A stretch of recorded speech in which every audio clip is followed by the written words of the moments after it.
राम राम। अब रावण देखता है कि लक्ष्मण भी मृग की दिशा में चले गए, श्री राम पहले चले गए, अब जानकी अकेली है। वो साधु का वेश धारण करता है मेरे भाई बहन। जब वो लंका से निकलने लगा, उसने सीता हरण की योजना बनाई। उसने सोचा कि मैं क्या योजना बनाऊं जो सीता स्वयं मेरे साथ चली आए। सबसे पहले उसने प्रभु श्री राम का रूप बनाया कि अगर श्री राम का रूप बना लूंगा तो सीता मेरे साथ अपने आप आ जाएगी। लेकिन जैसे ही श्री राम का रूप बनाया मेरे भाई बहन, लंका की जितनी स्त्रियां थी उन सब में उसको अपनी माता और बहनें दिखाई देने लगी। उसने कहा यह रूप नहीं चल सकता। उसने तुरंत वो रूप त्याग दिया। फिर उसने अपने मन में विचार बनाया कि साधु का रूप बनाता हूं। क्षत्रिय कन्या है, साधु का आदर जरूर करेगी, साधु का निरादर कभी नहीं करेगी। इसी कारण मेरे भाई बहन साधुओं ने रावण को शाप दिया था कि तुम्हें हर वर्ष तुमने जो कृत्य किया है, तुमने साधुओं के कपड़े पहनकर जो घोर पाप किया है, इसी कारण तुम्हें हर वर्ष लोग जलाएंगे ताकि तुम्हारी भूल का एहसास तुम्हें हर वर्ष हो सके। अब वो साधु का रूप बनाकर आता है। गोस्वामी जी लिखते हैं कि आया वहां श्वान की नाई। आप देखना मेरे भाई बहन, शास्त्रों में लिखा है कि साधु और श्वान अर्थात कुत्ते में कई समानता होती है। साधु की निद्रा कच्ची, श्वान की भी कच्ची।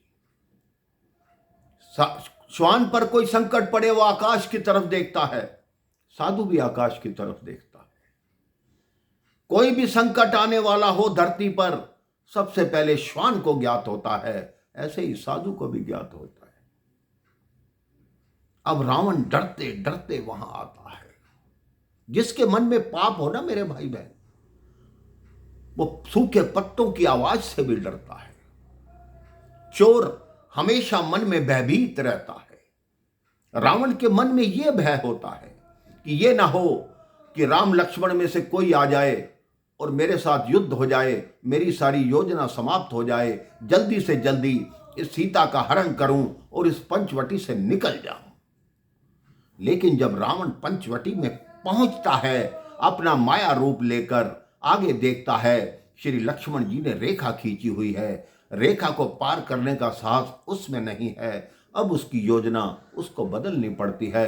जोर जोर से आवाज लगाता है कि भिक्षाम देहिम, भिक्षाम देहिम। मां सीता सोचती है द्वार पर कोई साधु आया है, कोई ऋषि आया है जो भिक्षा मांग रहा है। मन ही मन मां जानकी को प्रणाम करता है कि हे मां, अब मैं जो कृत्य करने जा रहा हूं उसके लिए मुझे क्षमा करना, क्योंकि रावण को भली बात ही ज्ञात है कि ये मां जगदम्बा हैं और नारायण के साथ इन्होंने भी अवतार लिया है। कई शास्त्रों में लिखा है कि जब रावण मां जानकी का हरण करके ले गया, कंब रामायण के अनुसार वो धरती के टुकड़े के साथ ही मां जानकी को ले गया था। अब मां सीता कहती हैं योगीराज आप भिक्षा ले लो। वो जोगी रावण बोलता है कि यहीं ले आओ। मां जानकी कहती हैं मेरे देवर मेरी सुरक्षा के लिए एक सीमा रेखा खींच गए हैं, इसको तोड़कर मैं बाहर नहीं आ सकती। जोगी रावण झूठा गुस्सा दिखाता है कि एक आर्य कन्या द्वार पर आए साधु को भगवान मानती है और तुम हमारा निरादर कर रही हो। मां जानकी कहती है मैं आपका निरादर नहीं कर रही, आप मेरी समस्या को समझने की चेष्टा कीजिए। तब योगी रावण कहता है कि हम त्रिकालदर्शी हैं, हमें भली भांति ज्ञात है कि तुम्हारा पति एक स्वर्ण मृग के शिकार पर गया है। हम शाप देते हैं कि उसी के सींगों द्वारा। सीता जी कहती है ठहरिए, उनको शाप मत दीजिए, मैं बाहर आती हूं। अब सीता जी लक्ष्मण जी द्वारा खींची हुई उस सीमा रेखा से बाहर आ जाती। यही रावण चाहता था। रावण ने माया मृग भेजा, स्वयं माया का रूप बनाया, तो प्रभु ने कहा तुम माया रूपी सीता ही तो ले जाओगे। जब सब कुछ माया है तो तुम्हें भी माया मिलेगी। अब कहता है रावण कि तुम असाधारण सुंदरी किसी राजघराने की लगती हो, तुम्हें तो किसी त्रिलोकी की महारानी होना चाहिए। उन्होंने कहा मैं मिथिला नरेश महाराज जनक की पुत्री हूं और महाराज दशरथ की पुत्र वधू हूं। तब रावण आसक्त हो जाता है, कहता है मिथिला की राजकुमारी और इस दशा में, तुम्हें तो किसी त्रिलोकी की महारानी होना चाहिए। सीता जी कहती हैं कि मेरे पति ही मेरे लिए त्रिलोकी है। इसके पश्चात क्या होता है, किस तरह मां जानकी का हरण होता है, यह आपको अगले प्रसंग में बताऊंगा। राम राम, जय श्री राम।